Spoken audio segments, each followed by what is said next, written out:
everyone, you welcome back again. My name is Suryansh and watching Tech Eye Suryansh Solar YouTube channel.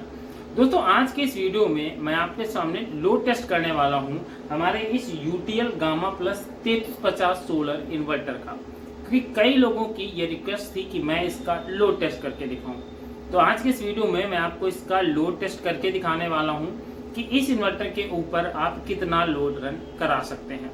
और इसके साथ ही मैं आपको सबसे पहले जो ये सिस्टम लगा है इसकी एक ब्रीफिंग बता देता हूं कि इसमें कितने पैनल इंस्टॉल किए गए हैं, क्या क्या चीजें इस सिस्टम में इंस्टॉल की गई हैं। दोस्तों सबसे पहले तो आप ये 3350 इन्वर्टर देख सकते हैं जो 3 kVA का होने वाला है और इस पर 2 किलोवाट तक का लोड रन करा जा सकता है। ये 24 वोल्ट का सिस्टम है, तो इसका मतलब इसमें हमने यहाँ पर आप साइड में मैं भी दिखा दूंगा, इसमें 2 बैटरियां इंस्टॉल की गई हैं जो 165 AH की होने वाली है। इसके साथ ही यहाँ पर हमारा एक सोलर चार्ज कंट्रोलर ऐड किया गया है और इस सोलर चार्ज कंट्रोलर पर भी पैनल इंस्टॉल किए गए हैं। अगर हम लोग ओवरऑल जितने पैनल हैं उनकी बात करें तो इस पर 1.5 किलोवाट तक के पूरे सिस्टम पर पैनल इंस्टॉल है, जिसमें जो आप ये 2 मोटी वाली रेड एंड ब्लैक वायर देख रहे हैं इस पर हमारा पॉलीकिस लाइन का 1 किलोवाट का सोलर पैनल कनेक्ट किया गया है। और जो हमारा इन्वर्टर है जिसपे ये रेड वाली वायर्स आप देख रहे हैं, ये जो सिंगल ऊपर से व्हाइट पाइप में रेड वायर्स आ रही हैं, ये वाली वायर पे हमारा 550 वाट का half cut bifacial solar panel connect किया गया है जो कि वारी कंपनी का होने वाला है। तो ये चीजें इस सेटअप पर कंप्लीट की गई हैं। मैंने यहाँ पर 1 किलोवाट का पैनल बैटरी में इस वजह से ऐसे कनेक्ट किया है कि बैटरी हमारी प्रॉपरली चार्ज होती रहे। और जो 550 वाट का इस पर पैनल कनेक्ट है, तो जिनके जो भी लोड है वो लोड हमारे इजिली सिस्टम के माध्यम से चलते रहे, तो रात में हमें जिससे बैटरियां पूरी फुल चार्ज देखने को मिल जाती हैं। ये जो कंट्रोलर लगा है, इस कंट्रोलर के ऊपर आप 2 बैटरी मतलब 24 वोल्ट के अंदर आप यहाँ पर 1800 वाट तक के पैनल इंस्टॉल कर सकते हैं। और जो इन्वर्टर है इस पर हम लोग कर सकते हैं 2160 वाट के पैनल को इंस्टॉल। तो ये तो बात हो गई हमारे इस सिस्टम की, जो इस सिस्टम हमने यहाँ पर इंस्टॉल किया है। इस पर ग्रिड का कनेक्शन दिया गया है पर ग्रिड का कनेक्शन बंद किया गया है। तो चलिए एक एक करके मैं आपको हर एक चीज दिखाता हूँ और ये भी दिखाता हूँ कि अभी इन्वर्टर पर कितना लोड चल रहा है और उसके बाद जो मैं इस पर लोड डालने वाला हूँ वो लोड इसका कितने % से शो होने वाला है। तो आप सभी लोगों से रिक्वेस्ट है कि आप लोग ये वीडियो अंत तक जरूर देखिएगा। चैनल पर नए हैं तो दोस्तों सब्सक्राइब कर लीजिएगा, क्योंकि सोलर से जुड़ी हुई छोटी से छोटी जानकारी आपको हमारे इस चैनल पर देखने को मिल जाएगी। तो चलिए सबसे पहले हम लोग इन्वर्टर में और अपने कंट्रोलर में ये देख लेते हैं कि बैटरी कितनी चार्ज है, और इन्वर्टर के माध्यम से ये देख लेते हैं कि अभी कितना लोड रन हो रहा है। दोस्तों ये है हमारे UTL गामा प्लस की स्क्रीन। यहाँ पर आप देख सकते हैं कि अभी जो बैटरियां हमारी चार्ज हो रही हैं वो 3.1 और 2 एम्पियर पर हो रही हैं और ये फ्लैट मोड यहाँ पर ये चार्ज है। यहाँ पर मैंने इसको होल्ड करके रखा था। आज जब इसको होल्ड हम इसका हटाएंगे तो अब आपको मेंस देखिए 00 आ रही है, मतलब मेंस नहीं आ रही है। और इसके बाद मेंस अब्सेंट है। और अब जो नई रीडिंग इस पे आई, बैटरी हमारी 27.9 चार्ज थी। और इसके बाद ये 219 वोल्ट है, इसको हटाते हैं, ये भी हटाते हैं। अब हमारे अभी लोड जो चल रहा है वो चल रहा है 5%। तो जो अभी इक्विपमेंट चल रहे हैं उनसे 5% लोड चल रहा है और हमारा करीब 45 वोल्ट आ रहे थे और 3 एम्पियर आ रहे थे, मतलब करीब 150 से लेकर 170 वाट हमारा पैनल अभी आउटपुट दे रहा है। उसका कारण ये है कि बड़ा पैनल है, ये हमें 550 वाट का पैनल है, पर इतना कम इस वजह से दे रहा है क्योंकि बैटरी हमारी यहाँ पर फुल चार्ज है और फ्लैट मोड पर बैटरी चार्ज हो रही है। तो जब फुल बैटरी होगी तो डेफिनेटली इस पर आपका बैटरी चार्ज नहीं होगी, पैनल से आउटपुट नहीं मिलेगा। तो चलिए अब हम लोग एक करके सारा लोड ऑन करते हैं और उसके बाद मैं आपको दिखाता हूँ कि इस पर कितना लोड हुआ। अभी इसका एक बार मैं फिर से दिखा देता हूँ कि 5% लोड ही चल रहा है और इस पर हम लोग जितनी भी चीज़ें हैं वो सारी चीज़ें इसी पर डालने वाले हैं। ये एक बार आ जाए इसका 5 लोड जो चल रहा है इस पर, उसके बाद हम लोग अपने वीडियो की शुरुआत करते हैं। दोस्तों यहाँ पर इसका लोड देखिए, ये 5% आ गया। अब हम लोग चलते हैं अपने, दिखाता हूँ चल के मैं एक एक करके। जो सबसे पहले आप देख सकते हैं इस पर एक ये 10 वाट की LED चल रही है। उसके बाद हम लोग अब यहाँ चलते हैं, यहाँ पर देखिए फैन लगा हुआ है और ये कूलर रखा हुआ है, जो कूलर हमारा 220 वाट का कंजप्शन करता है। हम लोग इस कूलर को ऑन कर देते हैं और हम लोग अपने इस फैन को भी ऑन कर देंगे। एक एक करके मैं आपको सारा लोड दिखा रहा हूँ। अब ये करीब इस पर 350 वाट का लोड हो चुका है। अब इसके बाद हम लोग चलते हैं और नीचे, और जो भी लोड है हम लोग सारे लोड इस पर डालेंगे, जिससे आपको ये पता चल सके कि इस पर हम लोगों का कितना लोड रन हो रहा है। अभी देखिए करंट टाइम पे इस पर एक ये फ़ैन चल रहा है, ये नॉर्मल फ़ैन है और इसके साथ ही एक एलईडी चल रही है। हम लोग यहाँ का एक एलईडी इसकी ऑन और कर देते हैं। ये हमारी 20-25 वाट की रॉड होने वाली है। इसके बाद अब हम लोग आ जाते हैं यहाँ पर भी एक फ़ैन लगा हुआ है, इस फ़ैन को भी हम लोग ऑन कर देते हैं। और ये हमारा BLDC फ़ैन है जो करीब 25 से 30 वाट का ही कंजप्शन करता है और ये कभी कभी थोड़ा नाचता ज़रूर है पर लेकिन रुक के ये थोड़ा सा अभी स्टार्ट हो जाएगा। इसमें ये प्रॉब्लम ज़रूर आती है। तो BLDC का ये हैवेल्स कंपनी का फ़ैन है, इसमें आपको ये प्रॉब्लम देखने को मिल सकती है। तो चलिए जब तक ये फ़ैन ऑन हो रहा है तब तक मैं दूसरा, ये देखिए फ़ैन ऑन हो चुका है हमारा। अब हम लोग चलते हैं अपने अगले फ़ैन की तरफ। ये एक फ़ैन हमारा चल रहा है, ये भी हमारा BLDC फ़ैन होने वाला है और इसके साथ एक हमारी LED लाइट भी जल रही है।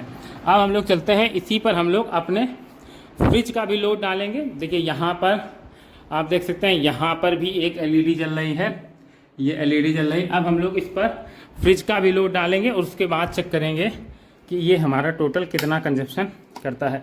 अभी देखिएगा, अभी हमारा फ्रिज ग्रिड से कनेक्टेड है, ये ग्रिड से कनेक्टेड है। हम लोग इसको ग्रिड से हटा लेते हैं और इसके बाद हम लोग इसको, इस पर इसका वायर ही नहीं आ रहा तो 1 मिनट मैं इसको वायर एक्सटेंशन के माध्यम से इसको इसमें कनेक्ट करता हूँ।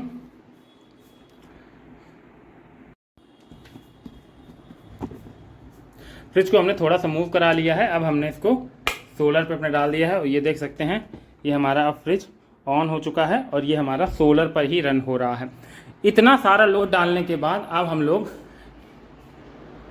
जो भी चीज़ें हैं उसके बाद अब हम लोग चलते हैं अपने इन्वर्टर के पास और एक बार इन्वर्टर पे देखते हैं चल के। यहाँ की भी हम लोग एक LED ऑन कर देते हैं। तो कुल मिला के हम लोगों ने 7 से 8 LED ऑन कर दी हैं, 4 से 5 फ़ैन ऑन कर दिए हैं, फ्रिज ऑन कर दिया है। ये देखिए यहाँ पर कूलर हमारा चल रहा है, फ़ैन भी चल रहा है। अब हम लोग ऊपर चलते हैं, LED चल रही है। अब हमारा पता चल जाएगा कि इस पर हमारे कितना लोड रन हो सकता है। तो अब हम लोग अपना इस इन्वर्टर के पास आ चुके हैं। अब देखिए दोस्तों, जब इतना सारा लोड हम लोगों ने इस पर डाल दिया तो अब यहाँ पर ये बैटरी डिक्रीज़ हो गई है और यहाँ पर जो हमारी चार्जिंग है वो 7.1 एम्पियर से बैटरी को चार्ज कर रहा है। मतलब जैसे ही हमने इस पर लोड डाला वैसे ही इसने अपनी चार्जिंग की स्पीड को बढ़ा दिया और बैटरी देखिए फिर से फ्लैट मोड पे चली गई है क्योंकि बैटरियां हमारी काफ़ी चार्ज हैं और जो हमारा एक सोलर पैनल है वो भी पूरी कैपेसिटी के साथ इस समय इलेक्ट्रिसिटी को बना रहा है। तो अगर हम लोग देखें तो टोटल जो को लोड डाला है हम लोगों ने वो एक फ्रिज का है, एक कूलर का है, 5 फ़ैन चल रहे हैं, इसके साथ कम से कम 7 से 8 LED लाइट्स चल रही हैं। इतना लोड अभी प्रॉपर हमारे इस सिस्टम पर रन हो रहा है और इसके बावजूद भी हमारा ये जो पहले 5% लोड था और अब ये लोड हमारा यहाँ पर देखते 17% पे आ चुका है। मतलब करीब ये मानिएगा कि इस समय 700 से 800 वाट लोड इस पर रन हो रहा है। और देखिए जैसे लोड बढ़ा वैसे वैसे बैटरी का जो एम्पियर चार्जिंग था वो इंक्रीज हो चुका है। तो ये फ़ायदा मिलता है आप अगर एक MPPT सोलर PCU लगाते हैं। अब दोस्तों इसका लोड थोड़ा सा बढ़ गया है। यहाँ पर देखिए पहले 17% था, अब यहाँ पर इसने लोड 22% दिखाया है। इस वजह से दोबारा से मैंने इसकी रिकॉर्डिंग को ऑन किया है। यहाँ पर देखिएगा क्योंकि फ्रिज हमारा थोड़ा सा फ्लैक्चुएट होता रहता है, उस तरह वजह से हमारा जो लोड है वो बढ़ जाता है थोड़ा बहुत। यहाँ पर अभी बैटरी फ्लैट मोड पर ही है और ये देखिए लोड 21% हो चुका है हमारे इस इन्वर्टर के ऊपर और एम्पियर 2.5 के करीब 3 के करीब बनाकर ये चार्ज कर रहा है। दोस्तों पूरा वीडियो बनाने में मैं पूरा पसीने पसीने हो गया, पर जितना भी घर का लोड था वो अब भी लोड इस पूरे सिस्टम पर रन हो रहा है और यहाँ पर आपका करीब 21-22% लोड शो हो रहा है। तो मतलब एक चीज़ तो क्लियर है कि घर के जितने भी बेसिक लोड्स हैं आपके 1 टन या 1.5 टन 5 स्टार AC भी आपके इस सोलर इन्वर्टर के ऊपर ईजिली रन कर जाएगी। मैंने अभी इस पर फ्रिज का भी लोड डाल दिया है, मतलब घर के जितने भी इक्विपमेंट हैं वो सभी चल रहे हैं और उसके बावजूद भी ये इन्वर्टर रन कर रहा है। तो आप क्वेश्चन ये आता है कि क्या हमें इस इन्वर्टर की तरफ जाना चाहिए या नहीं जाना चाहिए, क्या ये एक बेस्ट ऑप्शन होने वाला है या नहीं होने वाला। तो दोस्तों अगर हम लोग प्राइस के अकॉर्डिंग देखें तो 18 से 19 हज़ार के नियर अबाउट हमारा ये UTL गामा प्लस 3350 मॉडल आ जाता है। और अगर आपके पास अभी बजट कम है तो आप इस पर मात्र 3 पैनल भी अगर 550 वाट के इंस्टॉल कर लेते हैं, मतलब तब भी अगर आपका ओवरऑल खर्चा देखें तो 1 लाख के करीब खर्चा आ जाने वाला है। और जो इससे यूनिट बनकर तैयार होंगी वो करीब 8 यूनिट आपके 3 पैनल लगाने के बाद इस सिस्टम में इजीली आपकी तैयार हो जाने वाली हैं। अगर आप 550 वाट के मोनो पर हाफ कट या बाईफेशियल सोलर पैनल इंस्टॉल करते हैं तो डेफिनेटली ये आपके लिए एक फायदे का सौदा रहने वाला है। रात के वक्त तो इससे आपको उतना अच्छा बैकअप नहीं मिलेगा, क्योंकि इस पर आप 200 से तक की बैटरी को ही इंस्टॉल कर सकते हैं। अगर मैं चाहूँ तो मैं अपने कंट्रोलर के माध्यम से इस पर 250 एच की भी बैटरी इंस्टॉल कर सकता हूँ, क्योंकि इस पर बैटरी की बाउंडेशंस नहीं होती हैं। पर इन्वर्टर के अंदर ये बाउंडेशंस होती हैं कि ये 200 एच तक की ही बैटरी को चार्ज कर पाता है।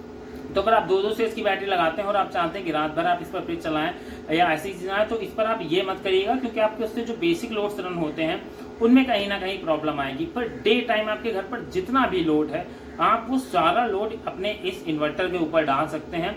और इवन समर का अभी इसका कनेक्शन नहीं हुआ है, इस वजह से मैं आपको समर का इसका लोड नहीं दिखा पाऊंगा। पर जो अगला वीडियो मैं बनाऊंगा इसके लोड टेस्टिंग का, उसमें मैं आपको इसके समर का लोड भी चलाकर दिखाने वाला हूं। पर दोस्तों एक चीज मैं आपको बता दूं कि मैंने अपने इस इन्वर्टर के ऊपर आज जो भी स्ट्रक्चर का काम हुआ है, वेल्डिंग मशीन जो 3 से लेकर 3.5 किलोवाट तक का लोड लेती है, उस मशीन तक को इस पर रन किया है और इन्वर्टर ने सिर्फ ओवरलोड दिखाया है, कहीं भी कोई कट नहीं मारा है। तो अगर लोड टेस्टिंग की बात की जाए, और मैं वो वीडियो रिकॉर्ड नहीं कर पाया क्योंकि उस समय मैं थोड़ा बिजी था इसी काम के अंतर्गत, नहीं तो अगर मैं उसका लोड टेस्ट दिखाता तो डेफिनेटली आप सभी लोग शॉक हो जाते, क्योंकि मैंने भी जब इसका इस लेवल का लोड उठाने की क्षमता को देखा तो डेफिनेटली ये मुझे सेटिस्फाइड करने वाला था और इन्वर्टर ने इसके बावजूद कोई कट नहीं मारा। तो अगर मेरी आप सलाह माने या आप अगर चाहते हैं एक अच्छा इन्वर्टर लेना तो डेफिनेटली यूटीएल गामा प्लस 3350 के साथ जा सकते हैं। इससे आपकी 1 HP तक की समरसेबल भी इजीली रन कर जाएगी। आपका जो भी घर का बेसिक लोड्स है, 1.5 टन की एसी है 5 स्टार की, डे के टाइम तो आपको कभी कोई समस्या होने वाली नहीं है। आप 2 किलोवाट के इजीली पैनल लगा सकते हैं और अपनी एसी को throughout a day easily कम पैसा इन्वेस्ट करके भी चला सकते हैं।